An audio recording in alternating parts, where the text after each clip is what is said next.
చెప్పండి. MP elections రాబోతున్నాయి కదా, సో మల్కాజ్గిరి పార్లమెంట్ నుంచి ఎవరు గెలిచే ఛాన్స్ ఉంది అనుకుంటున్నారు? ఈటల రాజేందర్ రెడ్డి. ఎందుకు ఈటల రాజేందర్ గారే రావాలనుకుంటున్నారు?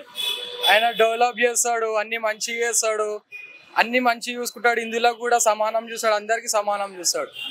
అంటే ఆయనది నాన్ లోకల్ కదా, మరి నాన్ లోకల్ అంటే ఇప్పుడు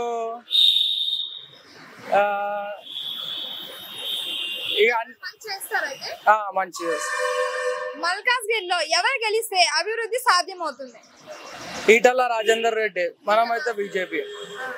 మళ్ళీ మోడీ అధికారంలోకి వచ్చే అవకాశాలు కనిపిస్తున్నాయి కదా, మల్కాజ్గిరి ప్రజలకు లాభం జరగాలంటే ఏ పార్టీ ఓటు వేయాలని చెప్తారు? బీజేపీ. బీజేపీ. అంటే ఈటల రాజేందర్ రెడ్డి. మరి ముందు రేవంత్ రెడ్డి వచ్చారు కదా ఎంపీగా అక్కడ ఎలక్షన్స్ లో, సో ఆయన ఏమైనా చేశారా? మనకు అంత ఐడియా లేదు, కానీ ఇప్పుడైతే మనం ఈటల రాజేందర్ రెడ్డి రావాలని అనుకుంటున్నాం. రాష్ట్రంలో కాంగ్రెస్ ప్రభుత్వం పనితీరు ఎలా అనిపిస్తుంది మీకు? ఇంకా అయితే ఏం చేయలేదు, ఇక ముంగడు చూస్తే తెలుస్తుంది.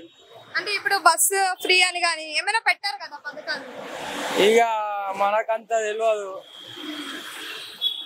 ఈటల రాజేందర్ గారు కనిపిస్తే మీరు ఏం అడగాలనుకుంటున్నారు?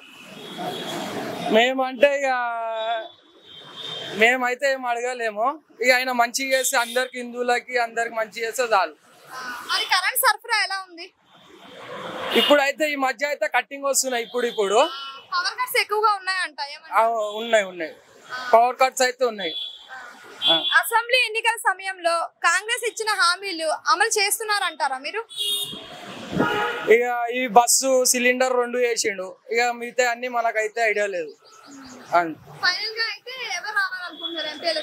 నేనైతే బీజేపీ అనుకుంటున్నాను. Thank you sir.